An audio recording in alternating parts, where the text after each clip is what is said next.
Boa noite, senhora, boa noite, senhor. Segunda-feira e os ânimos lá em cima. Nós, na política, parece não temos tido nuances que parece lá da época do Menguinho. O Menguinho foi o jardim de infância de minha época. Aí a turma do PSL briga, o deputado, o vereador licenciado Carlos Bolsonaro bota aquela porquinha Peppa Pig para provocar a deputada Joyce Hasselmann. Aí ela pega e bota um viadinho para provocar o Carluxo. Pelo amor de Deus, gente, esse é o Congresso Nacional, é o assessor principal do presidente e a por alguns dias líder do governo no Congresso. Pelo amor de Deus, é ou não é coisa do jardim da infância? E outra coisa, bota Eduardo Bolsonaro na liderança, tira Eduardo Bolsonaro da liderança, bota de novo, tira de novo. É palhaçada? Estão curtindo com a nossa cara? Parece que a noção, o republicanismo foi para as cucuias.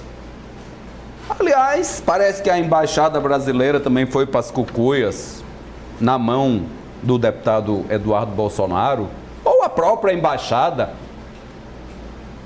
É doloroso vermos a condução do nosso país assim.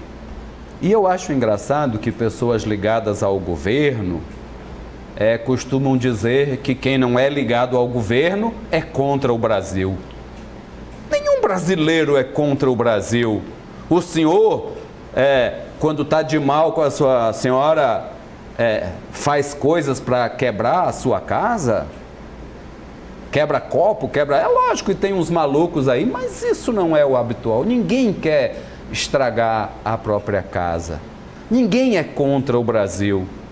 Talvez os norte-americanos estejam um pouco se lixando para o Brasil, mas os brasileiros querem que o Brasil dê certo, porque o Brasil dando certo, a gente não sofre ou sofre menos.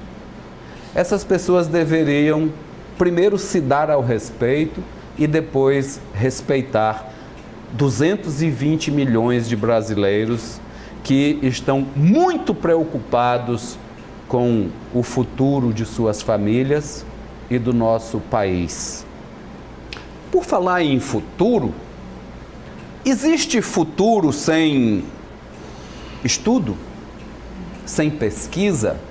Existe futuro sem ciência?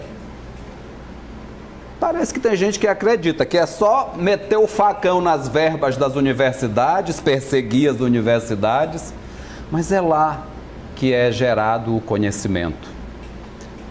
Nós teremos essa semana a Semana Nacional de Ciência e Tecnologia, que começa amanhã, onde provavelmente não, porque eu já vi aqui, estes temas serão tratados e eu imagino que muita coisa boa vai sair de lá. Tem um tema bonito, chama-se Bioeconomia, diversidade e riqueza para o desenvolvimento sustentável. Olha que nome bonito.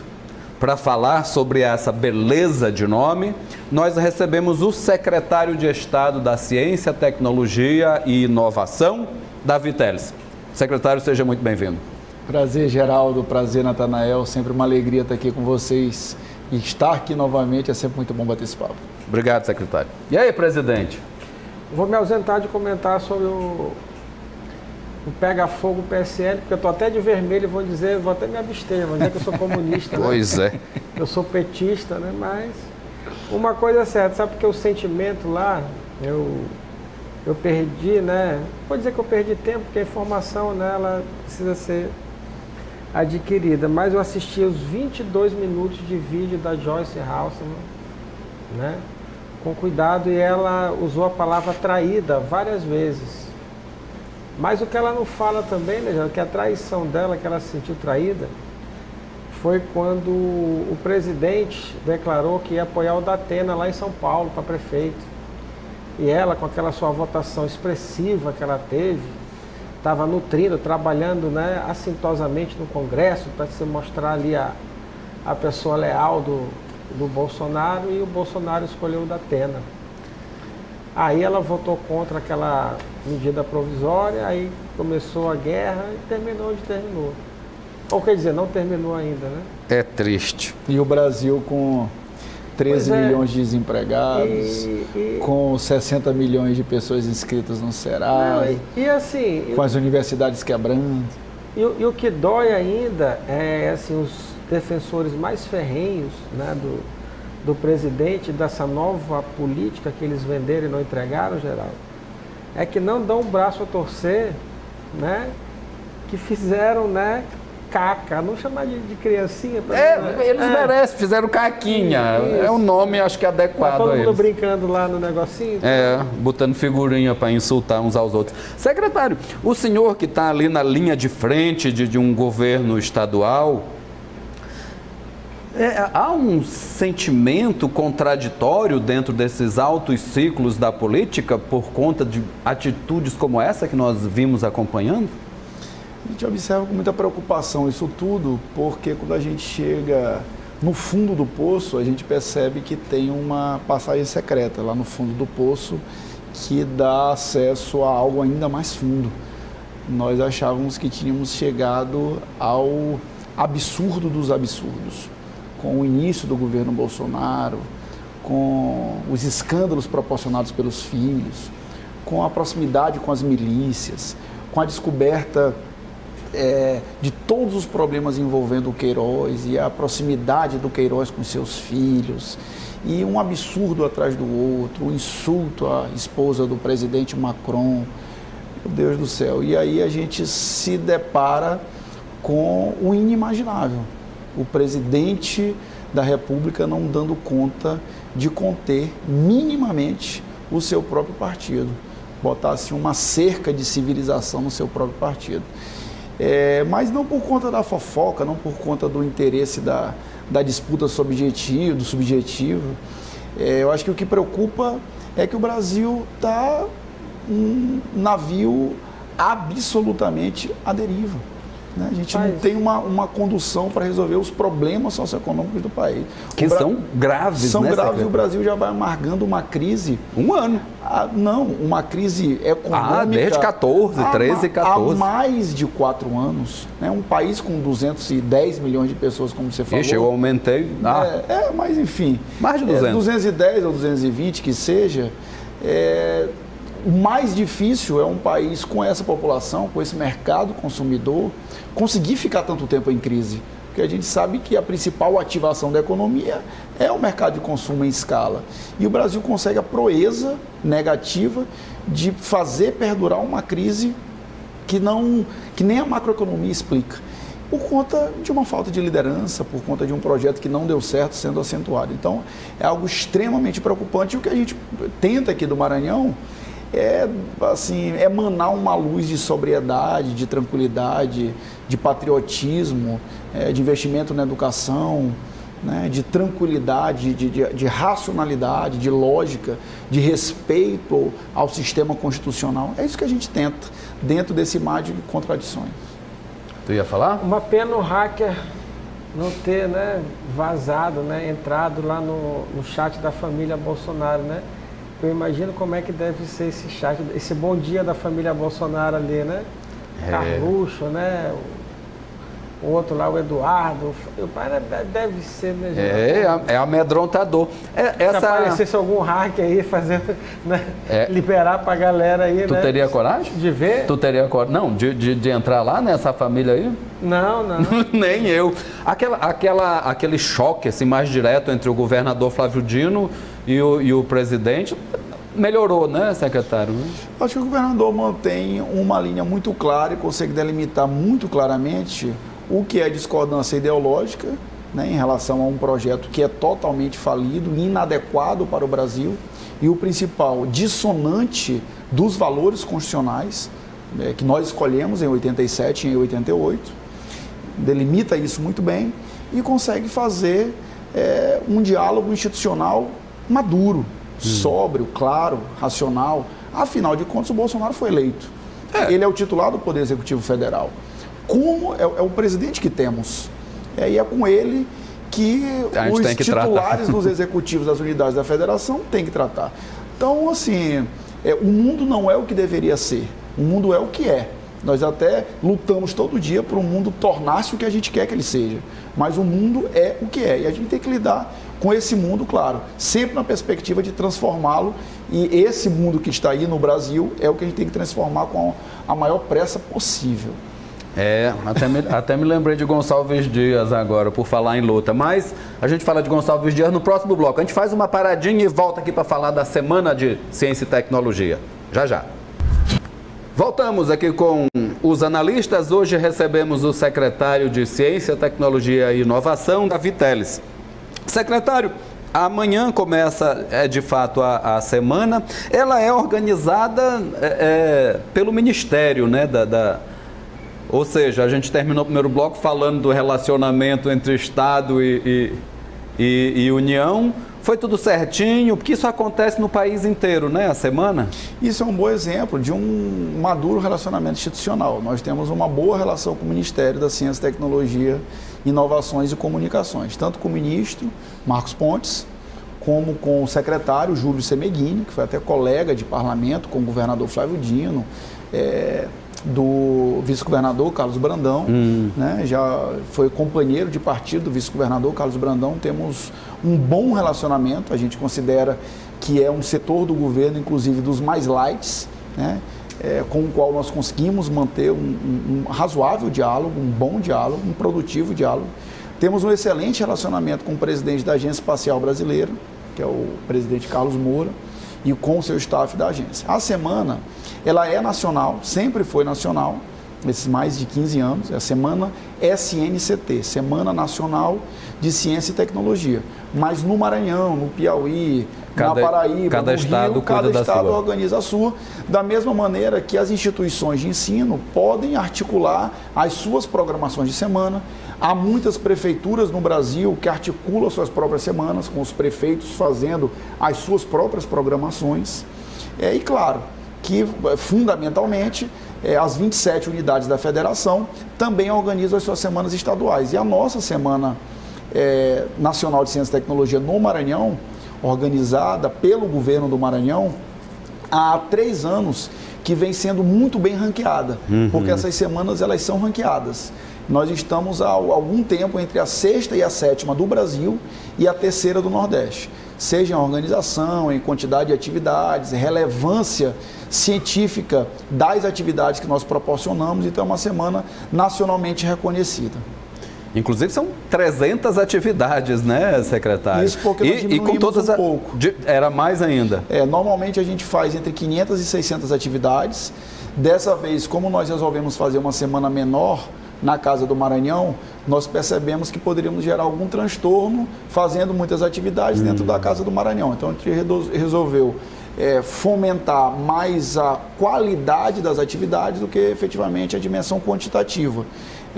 Muito porque a gente está fazendo a semana com um orçamento bem menor. Estamos fazendo um corte muito severo. Todo mundo sabe, o Maranhão faz parte do Brasil. E o Brasil está numa crise fiscal que nós falamos há pouco, há 4, 5 anos, muito séria. O Fundo de Participação Estadual para o Maranhão, que é um fundo constitucional, vem diminuindo gravemente. Então é lógico que o nosso orçamento do Maranhão vem sendo muito afetado. Então nesse momento a gente tem que cortar, racionalizar gastos, mas a gente está tentando fazer desse limão uma limonada. A gente está querendo fazer uma semana mais focada, mais charmosa, dentro de um espaço muito bacana, no coração da Praia Grande, do Centro Histórico, onde pulsa cultura, né? Pulsa intelectualidade também, estava falando de Gonçalves Dias agora. Então, a gente acha que vai ser uma semana muito interessante, apesar de uma semana mais sintética. Certo. São 33 estandes, né? Aí tem o UFMA, o EMA, o EMASul, o IFMA. Como é que acontece essa parceria, secretário, entre a secretaria e essas instituições? É o evento científico mais importante do ponto de vista da popularização da ciência no Estado. Então, é um momento que as instituições de ensino e de pesquisa, sejam essas de ensino superior que você citou, sejam instituições de educação básica, sejam parceiros dos sistemas de educação em ciência e tecnologia, têm para mostrar as suas atividades feitas durante todo o ano. É o momento de se mostrar, né, no melhor sentido que esse termo pode ter. Então, os pesquisadores que fazem as suas grandes pesquisas de grande impacto vão ali fazer experiências, né, às vistas das pessoas que estão passando, vão apresentar seus workshops, vão apresentar através de pôsteres as suas pesquisas de maneira resumida. Então, é um momento de você trazer a população do Maranhão para próximo da ciência. A gente sempre tem aquela imagem de um cientista maluco, né, com um tubo de ensaio e alguns equipamentos próprios daquela ciência dura que a gente imagina dentro de um laboratório. E óbvio que ciência é isso, mas ciência é muito mais do que isso. Ciência são as ciências sociais aplicadas, as ciências exatas, as ciências biológicas, né, as ciências jurídicas, né, as ciências contábeis, né, as ciências duras, como a matemática, a utilização dela para a nossa vida cotidiana. Então é um momento da gente popularizar essa ciência e mostrar para as pessoas que o que desestabiliza a história, mais do que as revoluções, Nathanael estava falando agora que está de comunista hoje, mais do que as revoluções, é a ciência. É a ciência que vem desestabilizando a história há séculos e nos impulsionando para um futuro cada vez melhor, para uma longevidade cada vez melhor, para relações com a natureza muito mais sustentáveis, para a compreensão das nossas relações sociais de maneira muito mais adequada. E é isso que a gente quer mostrar. Se aproxime da ciência que você vai ver que a ciência está próxima da sua vida mais do que você imagina. O que você achou, Davi, né? Fugindo um pouco, mas também entrando na educação, porque educação também é ciência. Recentemente o Ministério da Educação lançou aquele programa da escola militar, né? O Maranhão não aderiu, né? Você que tem contato ali com a classe estudantil ali, houve alguma demanda de entrar, ou o próprio estudante maranhense sabe que esse é um caminho totalmente, né, retrógrado? Eu acho muito interessante essa pergunta. É um assunto que normalmente ou se trata ao sul ou ao norte. E como o governador sempre gosta de citar, normalmente o critério de justiça e o critério de razoabilidade está no meio do caminho, né? As escolas militares têm excelentes exemplos no Brasil e no Maranhão. Agora, por óbvio, que você não pode imaginar que a educação básica do Brasil seja tocada pelos militares, porque a gente vai ter um pensamento hegemônico, um pensamento único de natureza militarizada, que não é a melhor ferramenta pedagógica para comandar amplamente a educação básica do Brasil. Agora que nós temos excelentes exemplos de escolas militares no Brasil, inclusive no Maranhão, estava agora semana passada na Escola Tiradentes 5 em Timon, comandada brilhantemente pelo Coronel Souza, lá em Timon, né, fazendo exuberantes trabalhos com laboratório de robótica, laboratório de química, né, uma escola democrática, apesar de dentro de uma perspectiva militar. Agora, é claro que há exemplos e exemplos. Existem casos muito sérios de problemas em escolas militares e não é a tradição de nossa pedagogia. A tradição de nossa pedagogia brasileira é a pedagogia freiriana, é a pedagogia do senso crítico, é a pedagogia do aluno se ver dentro da sua realidade para pensar a sua realidade e a partir disso transformar o mundo. Agora, eu não acho que é algo a se vetar completamente. Nós temos bons exemplos e cabe a cada instituição constitucionalmente eleita para tocar cada âmbito desse da educação, fazer as escolhas da maneira mais temperada possível, né? Seja as prefeituras, o ensino fundamental 1 e 2, seja o governo, os governos estaduais no ensino médio. Essa quebrada do financiamento da pesquisa, aqui o Estado continuou tratando normalmente, mas isso afetou vocês também, secretário? Eu disse uma frase... Aumentou a demanda? Sem dúvida. Eu disse uma frase agora há pouco que eu acho que sintetiza bem, Geraldo. O Maranhão é uma unidade da Federação do Brasil e nós temos uma depressão das nossas transferências constitucionais de maneira muito grave. Tanto FPE quanto FPMs. Certo. E não pensemos nós que somente a diminuição do FPE abala as finanças do Estado. A diminuição dos repasses de FPM também, porque obviamente isso traz uma demanda das prefeituras para as políticas públicas em âmbito estadual. E é claro que isso tem um impacto. Nós estamos tendo que fazer alguns cortes na área de ciência e tecnologia, mas é claro que a gente tem como mola mestra do governo a educação, a ciência e a tecnologia. Então, se você for comparar com o Brasil ou com a grande maioria das unidades da federação do Brasil, nós estamos a largos passos à frente no que se refere à execução orçamentária e execução financeira em relação a investimentos em educação, em ciência e tecnologia. Basta para isso nós percebermos que nós triplicamos a quantidade de bolsas de pós-graduação nos 4 anos do primeiro mandato do governador Flávio Dino. Através da Fundação de Amparo à Pesquisa do Maranhão, a FAPEMA. Basta para isso nós vemos que nós fundamos uma universidade estadual quando todo mundo está fechando a universidade. Basta para isso nós vemos que nós estamos lançando um campus novo da UEMA em São Bento, reformando prédios, né? Ajudando inclusive com fomento à pesquisa as universidades federais, a UFMA e o IFMA, na medida em que, como você fala, essa demanda acabou se deslocando do sistema CNPq-CAPES para a FAPEMA. A gente está fazendo como nós queríamos fazer, como nós queríamos amplamente acobertar todo o sistema, todos os pesquisadores? Claro que não, porque, como disse, o Maranhão faz parte do Brasil. Mas nós estamos, a partir da compreensão de que isso é um vetor fundamental, fazendo o que é possível. Eu até li, Natanael, secretário, essa semana, que toda a verba que havia sido contingenciada para a educação foi devolvida, foi liberada. Eu não sei se é a decisão judicial do Gilmarzão, né? Eu quero saber se é do CNPq e a da CAPES também vão voltar a financiar, porque um Estado não daria conta, né? Nós temos hoje em dia, ainda bem, né, secretário, inúmeros cursos de mestrado e de doutorado nas nossas universidades. E no Maranhão, muitos com crescimento agora, sobretudo da UEMA, da UEMA-Sul e da UFMA. A UFMA hoje está com 60 cursos de mestrado ou doutorado, né? Num trabalho exuberante feito pela reitora Anaí Portela e pelo pró-reitor de pesquisa Allan Kardec. E a UEMA também cresceu exponencialmente os seus programas de pós-graduação. Então é óbvio que isso gera custeio, né? Todo investimento hoje gera custeio amanhã. Em relação ao descontingenciamento, tudo leva a crer, se for verdade o que o ministro Weintraub falou, que as bolsas da CAPES serão descontingenciadas, porque a CAPES faz parte do MEC. Mas lembrando sempre que o CNPq institucionalmente faz parte do Ministério da Ciência e Tecnologia. O que a gente espera é que esse movimento positivo também faça com que haja um descontingenciamento das verbas da Ciência e Tecnologia e, por conseguinte, também do CNPq, que faz parte do MCTIC.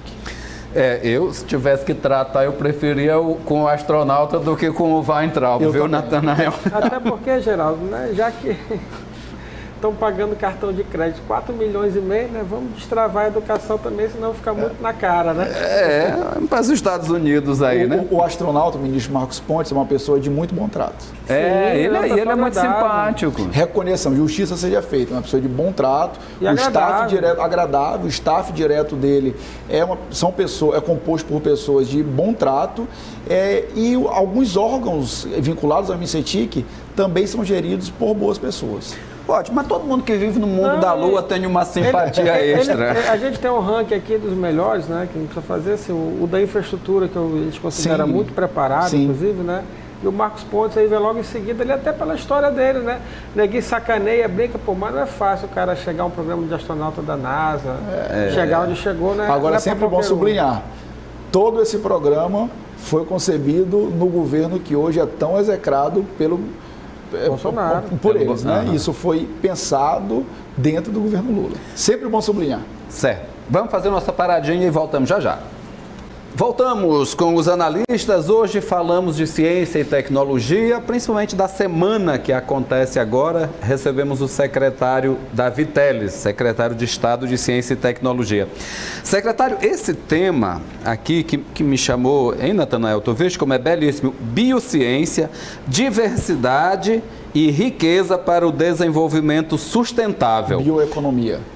Bioeconomia, eu falei errado? Ele falou biociência. Desculpa, muito bem corrigido.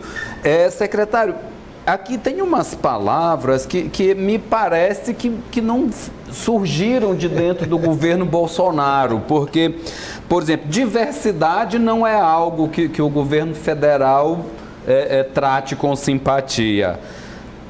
Riqueza na situação brasileira já também, né? E outra coisa, desenvolvimento sustentável. Me parece que eles estão um pouco preocupados, inclusive com o Natanael lembra sempre aqui essa liberação gigantesca de novos agrotóxicos que nós temos tido.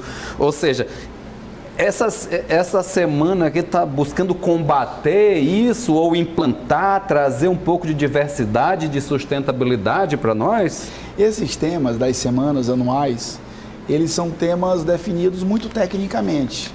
Então eu não creio sinceramente que um tema de uma Semana Nacional de Ciência e Tecnologia chegue a passar pelo crivo ideológico dos staffs maiores do governo, creio eu. Acho que não. Eu acho que não é o caso. Eu acho que isso fica no staff técnico, científico do Ministério, mas traduzindo um pouco assim para uma linguagem mais clara do que se trata o tema. É um tema atinente, é uma coisa que é muito importante para o Maranhão e para o Brasil por conta do nosso potencial de biodiversidade. É uma coisa que se chama de biotecnologia. Biotecnologia é tudo aquilo que você consegue extrair de produtos a partir dos biomas de um determinado espaço geográfico. Nós temos aqui no Maranhão um IECT, que é uma rede de pesquisadores focado na área de biotecnologia. E a bioeconomia é exatamente a transformação de produto a partir das pesquisas de biotecnologia. Então, o que é biotecnologia? É o que a Natura banca para cientistas de alto gabarito fazerem pesquisas, transformando em cosméticos que melhoram a pele, que melhoram os cabelos, que melhoram a qualidade de vida das pessoas. É o que uma indústria que trabalha com aquecimento industrial pode bancar, pode custear para trabalhos relativos ao babaçu, que tem um dos maiores teores caloríficos da natureza para fazer vários tipos de aquecedores. É o que eventualmente uma indústria de combustíveis, né, uma grande empresa de combustível, pode fomentar para pesquisadores trabalharem com o próprio babaçu e extrair o seu potencial de biocombustível, que também é um dos melhores, vem do babaçu, ou não necessariamente as empresas. Mas a temática da semana, ela quer muito induzir a uma reflexão que é a seguinte: o potencial de transformar em produto a pesquisa acadêmica. Ou seja, a tentativa com esse tema é fomentar o debate da aproximação entre a academia e o mercado, né? Que é o que grandes nações do mundo têm feito, como a Coreia do Sul, o Canadá, a Rússia, os Estados Unidos, obviamente, o que a Alemanha faz muito fortemente desde o segundo pós-guerra. Então, uma junção, um vínculo muito forte, né? E a utilização de recursos econômicos privados para que as pesquisas acadêmicas, né, elas possam ser, em parte delas, custeadas por esses recursos privados, que é uma coisa que a gente deseja muito. O que não significa dizer que o Estado tem que se eximir de continuar a custear e investir fortemente em pesquisa. Outro dia eu estava vendo o Ciro Gomes dar uma palestra e ele falava muito claramente o seguinte: sabe o segredo da evolução da Coreia do Sul? Ele não fala nem ciência e tecnologia, ele fala assim, universidade. Sabe o segredo dos Estados Unidos ser a primeira economia do mundo desde tantas décadas? Universidade. Sabe o segredo da Alemanha ser a terceira ou quarta ou quinta economia do mundo desde o segundo pós-guerra? Universidade. Então, assim, para ser mais claro, mais focado, investir em produção de conhecimento que tenha translação socioeconômica e na vida do planeta e das pessoas. É isso que esse tema quer extrair e quer trazer para o debate, ou seja, a pesquisa e seus vínculos econômicos. O que de economia e de melhorias sociais a gente pode extrair diretamente das pesquisas. Existe algum projeto ali que tem se destacado ali com o babaçu, porque foi muito forte alguns anos atrás, porque o governo Rosiano, ele tem que ser justo, né, Geraldo? E depois deu uma esfriada aí. Existe algum projeto de retomada ali do babaçu, da importância ali?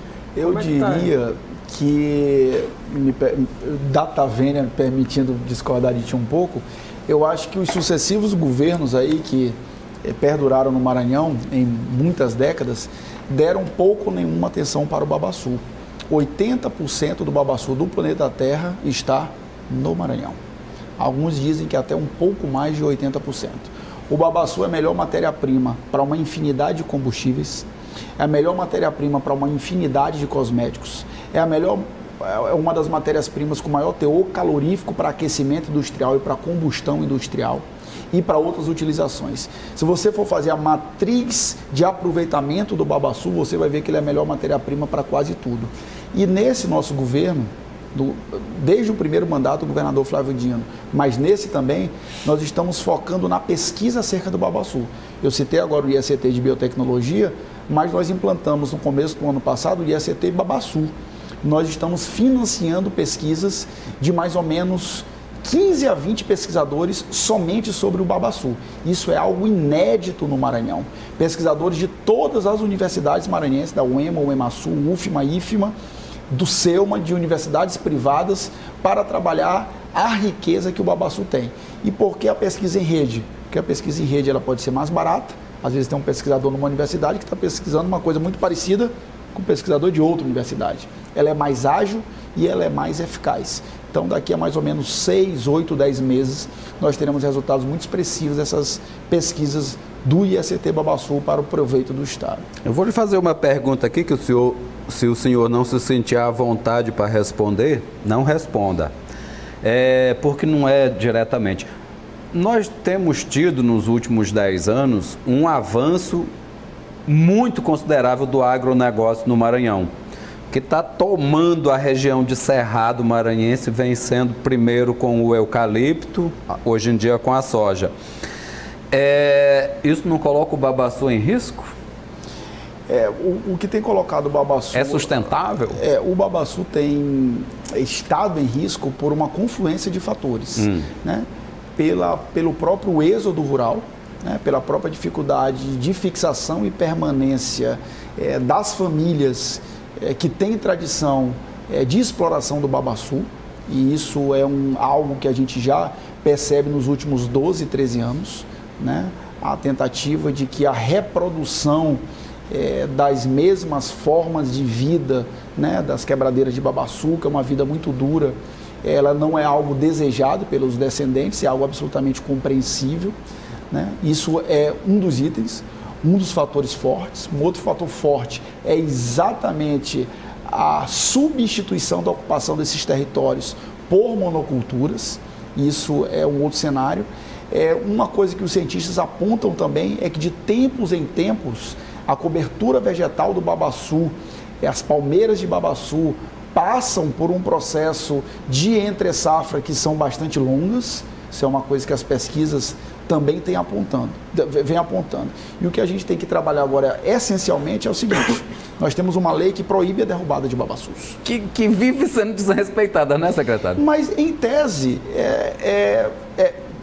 derrubar o babaçu é vedado. Então, o babaçu é algo que existe preponderantemente no Maranhão e vai continuar a existir.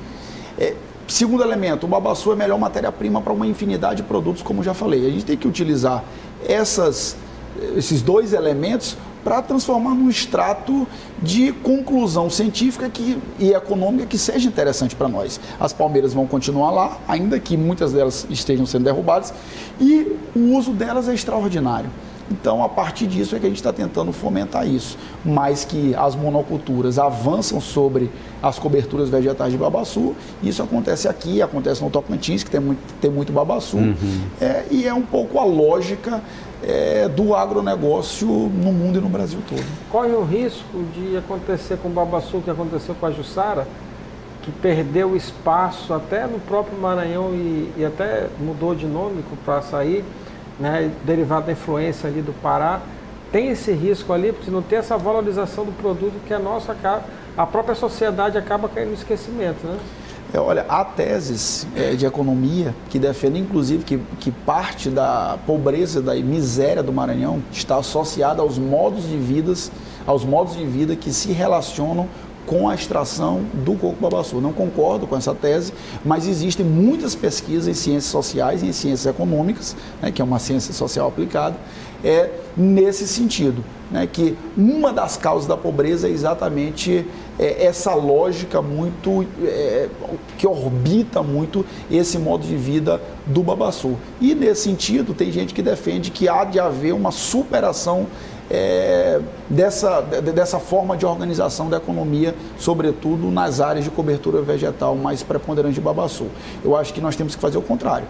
Eu acho que nós temos que utilizar a ciência, a tecnologia, foco econômico para explorar a riqueza do babaçu. Isso, em nosso favor, né? A gente podia trazer dois que defendem cada uma coisa para fazer um debate aqui. Secretário, vamos aproveitar esse último minuto para o senhor fazer uma última fala, convocar os maranhenses para participar da semana. Fique à vontade.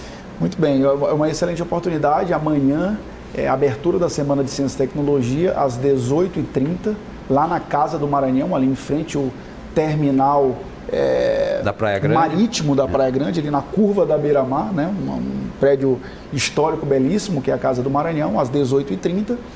Amanhã nós teremos só abertura e à noite com os estandes de aberto. E aí, a partir de quarta-feira, teremos quarta, quinta e sexta, durante toda a manhã, toda a tarde e o comecinho da noite, todos os dias. 33 estandes, mais de 300 atividades e pesquisa em todos os ramos, em todos os setores, em todas as áreas. Muito bem, é uma ótima oportunidade para o senhor e a senhora levarem os filhos e os professores e professoras levar os alunos, juntar a meninada, os jovens, os adolescentes. O planetário, que a meninada adora, né, para conhecer o espaço. Não paga nada, né, secretário? Absolutamente gratuito e uma ótima oportunidade para as crianças, os adolescentes, mas também os adultos se familiarizarem com temas científicos que às vezes parecem muito distantes. Tá ok. Muito obrigado, secretário, pela sua visita. A palestra de abertura, me permita, Geraldo, é com o professor Lúcio, que é um pós-doutor na área de biotecnologia, que vai trabalhar exatamente os potenciais socioeconômicos dos biomas brasileiros, ou seja, biotecnologia virando bioeconomia, no país que tem a maior biodiversidade do planeta. Maravilha. Natanael. Que fique uma boa biografia, né, de todo esse trabalho, que seja relevante para a sociedade. Verdade. Parabenizar o Davi aí, né? Valeu, Natanael. De tantas guerras e lutas, né? Um abraço para seu pai Zé Augusto, amigo também, Bebeto aí, Valeu. Que tem uma boa recuperação, Bebeto também grande companheiro, e até amanhã, Geraldo. Até amanhã. Amanhã nós vamos receber aqui um vereador e um secretário de Estado. Não é secretário, mas é equivalente. Nós vamos falar um bocado de coisa boa aqui da nossa cidade. Até lá.